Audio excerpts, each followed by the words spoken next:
Assalamualaikum warahmatullahi wabarakatuh. Selamat malam semuanya.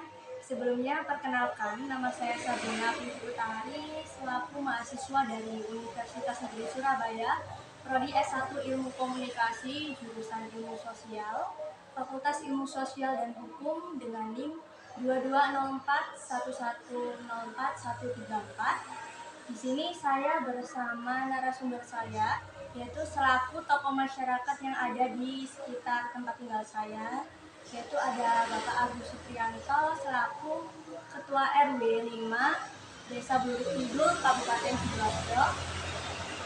Mungkin untuk Bapak boleh memperkenalkan diri terlebih dahulu. Ya, kenalkan, nama saya Agus Supriyanto, dinas di Marine Karampilang di Bataran Oke, pada video kali ini kami akan membahas mengenai problematika berbangsa dan bernegara, khususnya yang terjadi di negara Indonesia. Dan topik kita merujuk pada aksi terorisme yang sering terjadi di negara Indonesia. Nah, perlu diketahui kenapa sih kita membahas topik ini? Karena topik ini tuh menarik untuk diperbincangkan oleh beberapa kalangan. Kemudian terorisme ini juga sering terjadi di Indonesia, bahkan dalam kehidupan sehari-hari aksi terorisme ini banyak terjadi. Maka dari itu saya akan menanyakan beberapa pertanyaan kepada Bapak Agus untuk dijawab. Untuk yang pertama, apa sih menurut Bapak definisi terorisme itu sendiri berdasarkan sudut pandang Bapak? Kalau menurut saya sih, terorisme suatu pergerakan aja yang sudah terorganisir, yang intinya di situ ada suatu kepentingan, entah itu suatu kepentingan politik atau suatu kepentingan kelompok yang sengaja membuat suasana, tahun itu untuk pengalihan perhatian atau untuk kepentingan suatu golongan, itu aja Mbak. Yang intinya untuk mengalihkan perhatian, yang tujuannya memang banyak beragam, tergantung dari sumbernya itu aja. Sumbernya kalau memang bidangnya untuk mengalihkan perhatian ke sana atau memang tujuannya ke sana, politik, banyak macamnya sebenarnya. Sementara itu. Kalau menurut Bapak sendiri, bagaimana sih ciri-ciri seorang teroris dan apa yang melatar belakangi mereka untuk melakukan kegiatan itu? Atau motif mereka itu apa menurut sudut pandang dari Bapak? Ciri-ciri khusus sebenarnya nggak ada. Kalau secara model-model militan, ya ciri-ciri khususnya mereka bersenjata.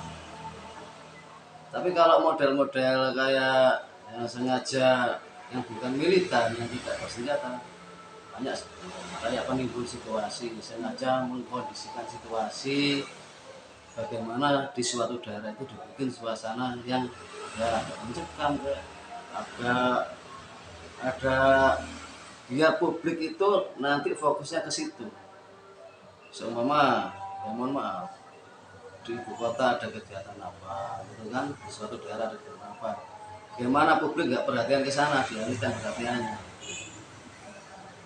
Ciri-ciri khususnya ya kalau memang secara militan senjata jelas terang-terangan, tapi kebanyakan teroris sekarang kan enggak gitu. Modelnya kan kayak penimbul situasi aja, seperti itu. Kayak kejadian yang di Ambon 2000, mulai 1999 sampai 2000, itu sebenarnya apa ya, kalau dibilang teroris ya bukan teroris tapi provokator yang diskenarekan, ada memang pelaku utamanya nanti begini ya. Artinya sampai terjadi itu sebenarnya tidak perlu terjadi ya, karena ada dalangnya aja, pintar dalangnya lah. Intinya kalau di dalam pewayangan pintar dalangnya. Iya. Selama Bapak berprofesi menjadi TNI ini, Bapak melihat kasus-kasus terorisme kan banyak banget nih yang terjadi. Menurut Bapak yang terjadi sangat viral pada masanya atau banyak diperbincangkan itu pada kasus yang mana kira-kira? Seingat Bapak? Ya, teroris bisa dibilang yang paling viral ya bom Bali tahun berapa ya kejadian. Itu kan tujuannya apa juga?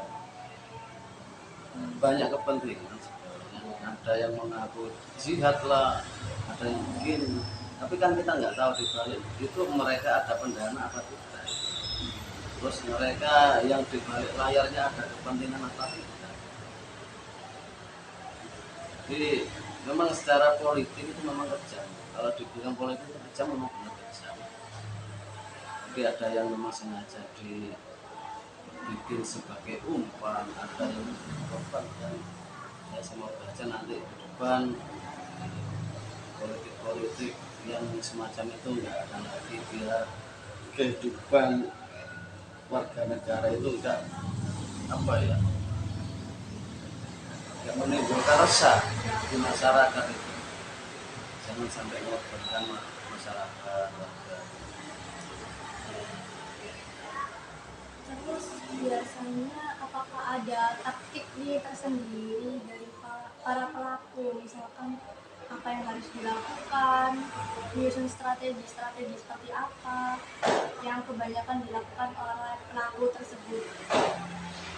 Itu pasti Mbak, taktik atau apa ya, sistem gimana caranya nanti sudah dibagi mereka itu bagi tugas, dalam artian siapa berbuat apa, kapan, di mana, dan saat itu saat apa itu. Jadi mereka itu sudah bisa membaca situasi, dalam artian situasi yang udah dibaca sama mereka harus diterapkan. Makanya kayak di TV mungkin sampai sudah nggak ada masalah tenang, tapi di mana suatu wilayah ada yang jadi perhatian publik akhirnya munculnya ditangkap lah teroris. Itu kan kayaknya ada hotel skenario. Tapi kan mereka Sampai aja udah bisa baca, apalagi udah dari dulu kayak peristiwa Semarang Berdarah dan 98 itu kan ya nggak beda jauh dari situ Mbak, udah disetting, dalam artian udah ada sutradara di balik layar itu udah ada, nanti kamu berbuat begini ya pada saat begini sekitar jam sekian kamu langsung ya udah masuk secara apa itu tugasnya itu sudah dipilah-pilah siapa berbuat apa kapan dan di mana. mereka berarti memahami situasi, berarti telah melakukan pengamatan nih di tempat-tempat Pasti. yang akan mereka Iya, tuju. sengaja Terus persiapannya juga cukup matang. matang. Iya tuh. Nggak mungkin dong nggak kenal situasi, nggak kenal suatu daerah langsung berbuat begini, udah berarti mati konyol Mbak, mati bunuh diri. Mereka itu butuh pengamatan yang lama, ada yang kadang ada orang yang ditanam di situ sampai sebulan 2 bulan sampai setahun, kondisinya wilayah ini begini begini. Terus nanti ada orang yang disiapkan, kamu nanti begini, kalau di sana biasanya itu begini, kamu begini nanti ya. Udah ada. Jadi saya sutradara film itu lah, nggak beda jauh kayak dalang lah. Oke, baik. Nah, biasanya tujuan tersendiri bagi mereka melakukan terorisme itu apa sih Pak? Atau untuk menguasai negara Indonesia, atau emang sengaja memecah belah persatuan dan kesatuan bangsa, atau ada tujuan lain? Tergantung dari sutradaranya. Kalau sutradaranya orang politik, ya mungkin punya kepentingan politik, ya intinya nanti ke depan dia itu bisa menguasai apa gitu kan. Kalau yang sutradara itu ya mohon maaf, orang dengan apa ya, latar belakang agama sebagai pedoman, ini begini tuh nggak tahu lagi itu aliran apa kayak apa, berarti kita nggak bisa memvonis kan itu benar apa enggaknya, cuma sebagai apa ya, sebagai topeng. Ya. kayak HP itu sebagai casingnya aja. Nah, kayak isi situ dulu kan, nomor ini kan orang selamat kan itu nomor orang mana. Mungkin sama sudah tahu kan, Iya. ya itu nggak beda jauh dari situ. Yang dasarnya itu punya kepentingan lah intinya gitu, dalangnya punya kepentingan itu aja. Saya juga pernah mengamati kasus di mana pada waktu 2018 itu ada bom bunuh diri di salah satu gereja di Surabaya. Apa Bapak ingat yang pelakunya itu membawa 2 anak? Iya. Apa sih yang ada di pikiran mereka sampai mengorbankan anaknya hingga mengikuti jejak mereka dan mati konyol seperti itu? itu itu kan tadi mungkin dari sebagian yang dalangnya intinya dengan background agama ya, background agama. Terlepas itu backgroundnya itu benar apa tidak itu kita nggak tahu lainnya. Katanya kalau dengan melaksanakan itu melakukan bom bunuh diri di suatu gereja nanti mati syahid. Kan sebenarnya itu mati syahid kan sebenarnya. Iya. Itu suatu apa ya, proses panjang yang sekiranya pencucian otaknya sampai dia itu bisa berbuat nekat sampai dengan membawa anaknya itu harus dicuci juga otaknya. Nggak tahu dengan begitu nanti di belakangnya ada iming-iming nanti keluargamu tak jamin begini, keluargamu tak jamin, kita juga nggak tahu kan. Iya, betul. Juga karena ada yang punya kepentingan di belakang. Nggak mungkin yang bunuh diri itu punya kepentingan, saya yakin kan. Iya. Pasti ada orang di belakang layar. Jadi bukan rahasia lagi kita ngomong begini begitu. Saya yakin mahasiswa lebih tahu. Kayak peristiwa Semanggi Berdawa 98 itu mahasiswa tahu. Sebenarnya kita tuh nggak buka, tapi mereka udah tahu 98 kayak apa kayak gitu. Kita juga kan berlaku di sana juga 98 Menteri Sakti Atma Jaya itu. Untuk Bapak ini TNI angkatan darat atau Dan yang akan laut saya tadi marinir. Nah, terus kan Bapak sebagai tentara negara Indonesia mungkin mempunyai tugas dan fungsi tersendiri nih, karena kan berdasarkan sumber yang saya baca bahwa keterlibatan TNI dalam penanganan terorisme itu diatur dalam Undang-Undang Nomor 34 Tahun 2004 tentang Tentara Nasional Indonesia di pasal 7 ayat 1 dan 2. Dimana intinya ini pasal ini menjelaskan tugas pokok TNI yang salah satunya adalah melindungi bangsa dari ancaman dan gangguan. Kira-kira nih Pak, tugas dan peran TNI dalam menanggulangi masalah ini itu seperti apa?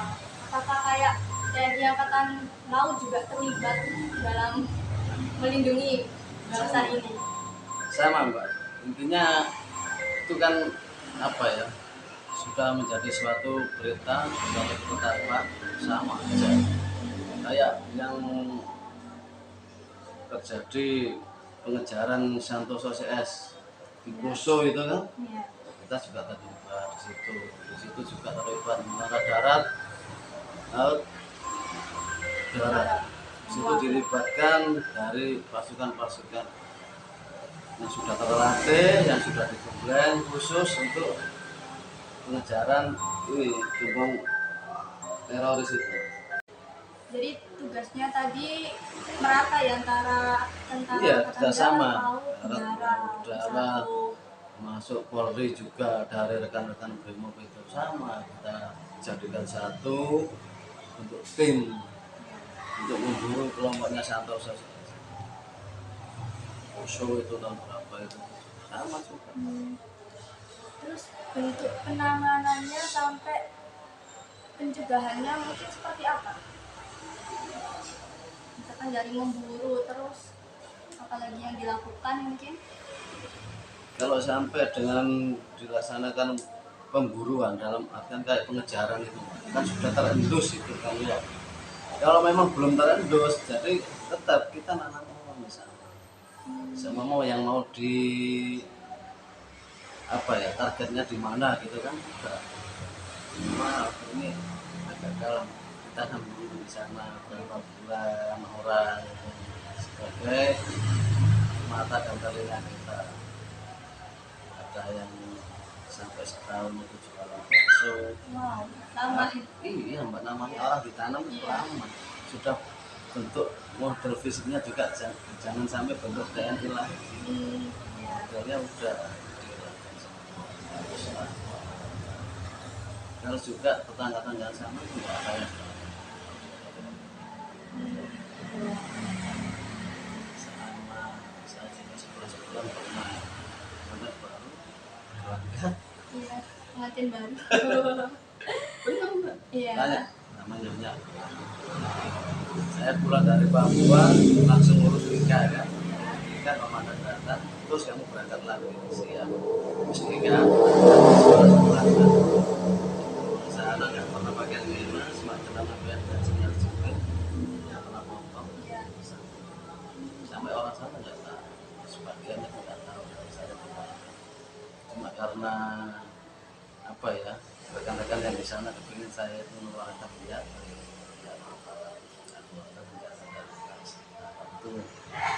itu baru kaget mereka ternyata. Wah, saya kira orang Jawa yang di sana memang banyak juga, ada orang-orang Jawa itu yang jual pakaian, jual apa di sana. Itu cara kita itu di mana tempat kita berusaha menyesuaikan di suatu tempat. Bahkan bahasa pun saya bahasa sana semua, bahasa Jawa, bahasa Inggris tak. Iya. Iya. Gitu. Kita belajar bahasa dulu. Sampai orang sana itu yang nggak kenal mulai awal nggak tahu, nggak mungkin tahu. Iya. Berarti memang perjuangannya perlu diapresiasi sekali. Ya, saya memang kan sudah tugas Ya, dan tanggung jawabnya. Betul. Tapi resiko apa ya? Resiko jabatan, resiko Iya. apa? Cara antisipasi ya gitu. Kita nanam orang jangan sampai otomatis kan saya umpama kita nanam di situ. Bakso atau cilok itu kan otomatis kan bisa masuk kemana-mana kan, ada perubahan apa itu yang merencanakan sesuatu kan otomatis dengar ini tinggal mau di sana atas ini sini mau jadi jangan sampai kita ke colongan. Iya. Tapi selama ini belum sampai ketahuan ya penyamarannya. Mungkin para pelakunya tahu kalau ini adalah TNI. Ya itu Tapi kalau nggak nggak pernah. ada yang bocorkan itu nggak mungkin tahu. Iya. Sampai kadang itu kita kelas sama ternyata baru sama-sama bukanya, oh ternyata sama kita gitu. Pernah juga. Kemudian kayak misalkan berhasil nih Bapak dan teman-temannya menangkap para pelaku, pasti pelaku ini melakukan perlawanan itu pernah kan? Pasti kalau diajak nego nggak bisa ya tetap paksa lagi. Ini kan kita itu dididik kalau nggak dibunuh ya dibunuh kan kecepatan daripada kita dibunuh lebih baik kita lihat tentara gitu. Oh, saya baru tahu juga. Kalau kita dalam kondisi pepet ya udah duluan bukan mana, bukan dia atau kita yang kalau nggak dibunuh ya jadi apa ya itu keringat kita. Kemudian tapi selama pengalaman Bapak berarti belum ada anggota TNI yang terbunuh kan, tapi TNI lah yang membunuh para pelaku tadi kan? Ada yang ketembak juga rekan kami Oh, ada. Ya namanya dalam situasi apapun kita juga apa nggak tahu apa yang akan terjadi sama kita kan Mbak. Iya. Ya kita yang sudah berusaha apa safety aja masih kadang dari pihak lain yang bikin kita celaka itu bisa. Kita juga sudah mengatur bagaimana caranya, jadi kita sama rekan-rekan bagaimana caranya itu tetap rapi dalam pergerakan. Tapi kalau terendus gitu ya kadang-kadang ya itu tadi dulu lah Iya. dibunuh apa itu seperti itu doktrinnya kita. Kadang apa ya, kita kalau kalah duluan ya terpaksa banyak korban. Kalau kita lebih dulu nah, kalau mereka pun seumpama sudah dikepung diajak nego nggak bisa selesaikan. Daripada kita yang jadi korban baik mereka yang diselesaikan. Ya, pokoknya kalau bisa diajak nego terus mereka bisa di apa ya dirampas senjatanya atau apanya. Kalau tiba terdesak mereka kadang nyerah, kadang juga melawan daripada saya ditangkap saya akhirnya mereka juga begitu. Daripada saya ditangkap di intro mati. iya di intro kan lebih sakit loh Mbak, kalau di intro itu lebih sakit. Enggak kan ditanya agak ngaku ya ditanya agak ngaku kan lebih penderitaan lebih lama kan. Iya. Lebih baik stop interogasi daripada saya sakitnya lebih lama lagi menderita dikerjain yang gitu. Lebih baik mati melawan. Kalah atau menang saya tetap melawan. Kalau yang mengintegrasi itu tadi dari pihak TNI sendiri atau mungkin ada bantuan polisi? Kalau pas kita gabungan ya siapa yang menemukan ya kita yang memang ada khusus intro juga, tapi kan saat kita menemukan itu kita langsung intro juga nggak ada masalah. Wakilnya mereka bukan teroris cuma sebagai kami kita masa kan bisa ada memang sekelompok warga atau orang yang nggak tahu masalah apa kamu ikut saya aja maaf ini jamaah saya ada rumah kosong di sana udah tak siapkan buku-buku apa kita papor apa kadang di situ udah siapin masih nggak tahu tapi dia kan udah dan tapi nurut saja. Lain dan di sana pasti ada orang itu dia ada betul Mbak sengaja dipankan kan dari orang lolos dia yang nggak tahu apa-apa jadi sengaja dari kamu. Tapi TNI tahu nggak tentang kebenaran itu? Kalau misalkan dia dikambing hitamkan, atau mungkin biasanya TNI ngiranya dia bohong, dia nggak berkata jujur, terus dihajar. Makanya kan kalau di intro itu kita kan bisa melihat jawaban antara ditutup-tutupi sama polos itu kan kelihatan dari ini wajahnya kelihatan kan. Apalagi sedikit diinjak dikit itu menjadi enggak kan gitu. Banyak kejadian ada yang kadang sok sakti gitu kan ada juga nggak apa-apa cuma ketawa gitu aja akhirnya kalau paksa pasti satu sampai ada tergantung kita cara intronya. Terus kalau memang dia udah bisa kita rangkul ya sekarang kamu berapa orang terus siapa penonton kan gitu intronya kan lama kamu ikut ini sudah lama dari mana yang direkrut dari mana aja terus yang disebar itu kamu wilayah mana aja kita kembangkan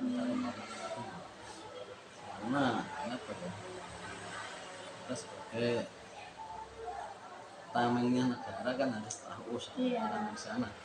Kalau nggak gitu ya kita dibohong-bohongin terus sama mereka juga kan. Berarti itu sampai clear sampai akar-akarnya. Iya kan sampai ada yang satu orang punya berapa nama itu kan sementara.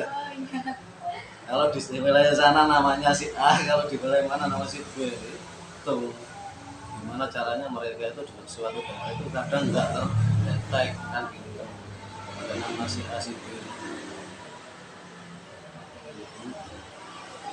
yang ada teroris militan, kadang ada yang tadi sebagai umpan aja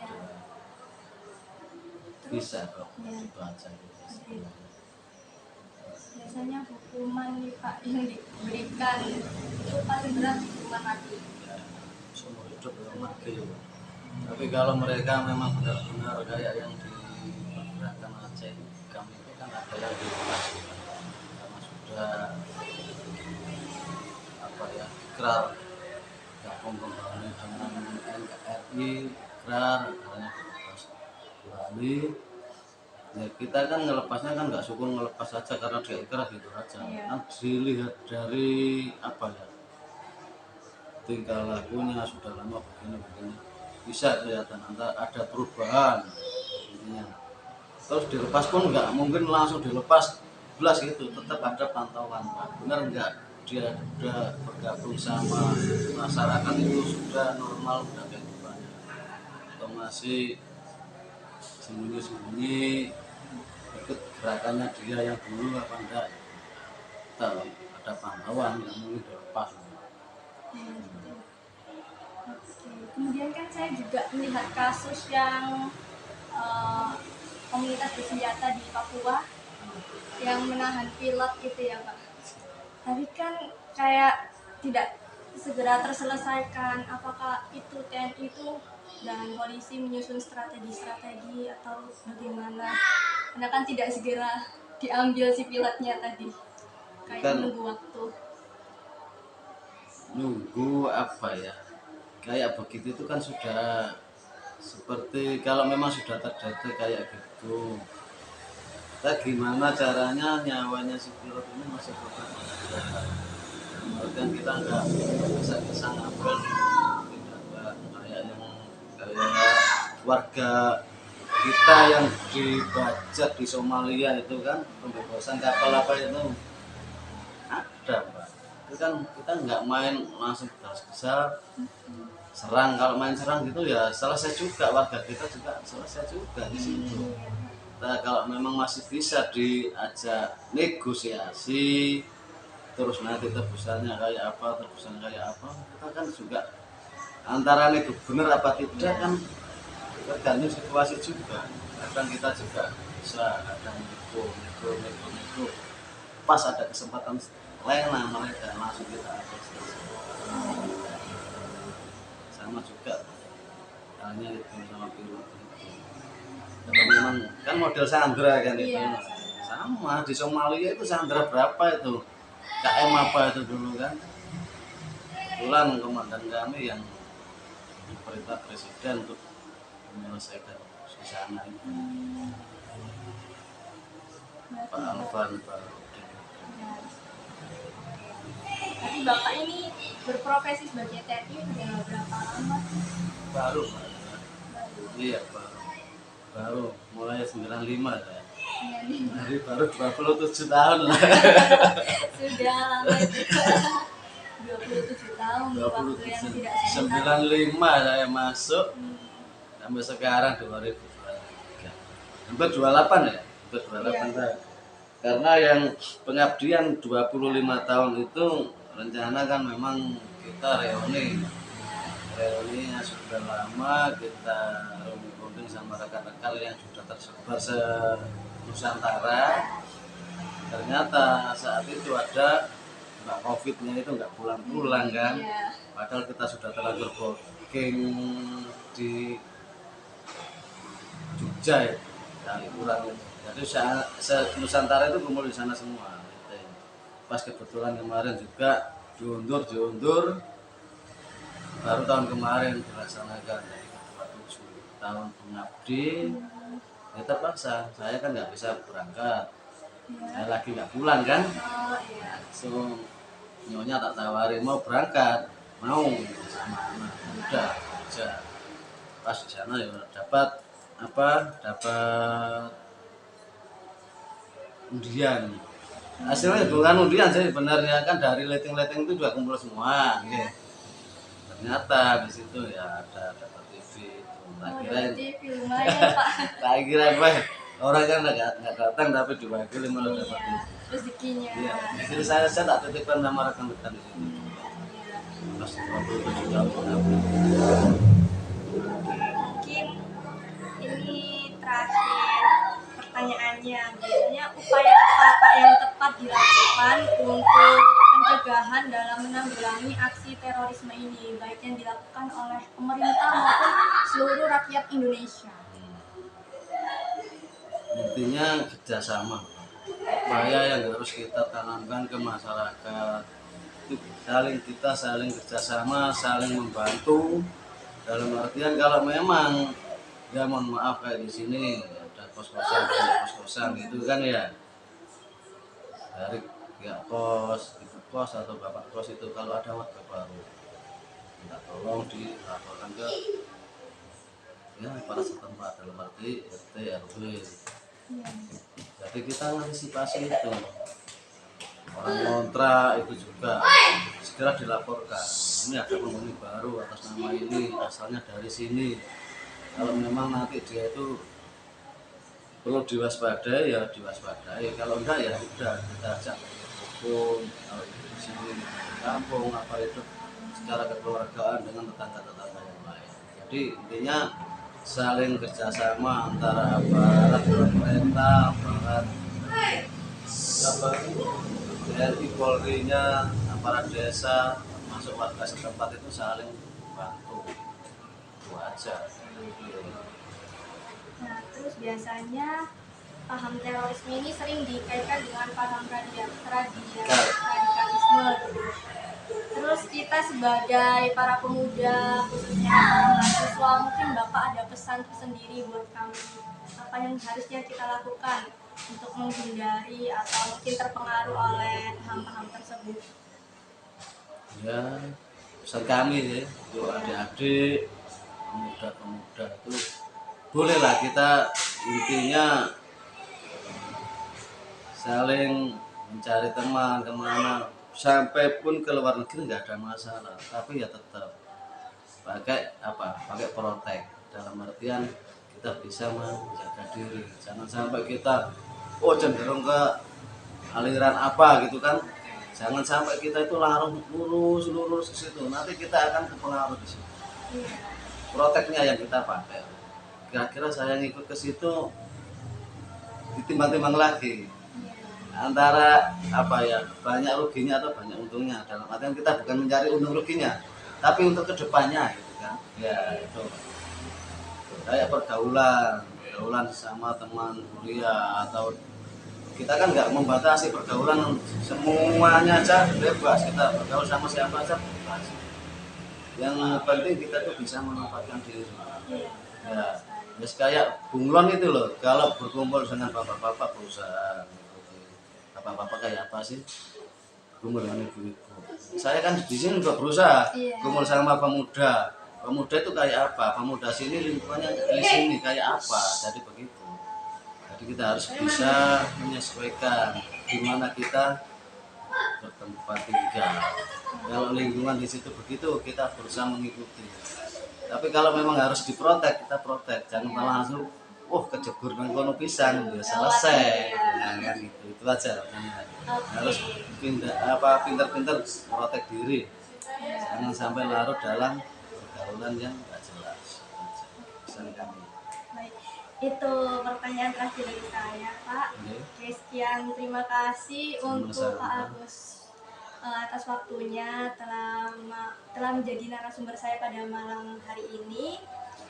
Sekian, saya akhiri teman-teman. Wassalamualaikum warahmatullahi wabarakatuh.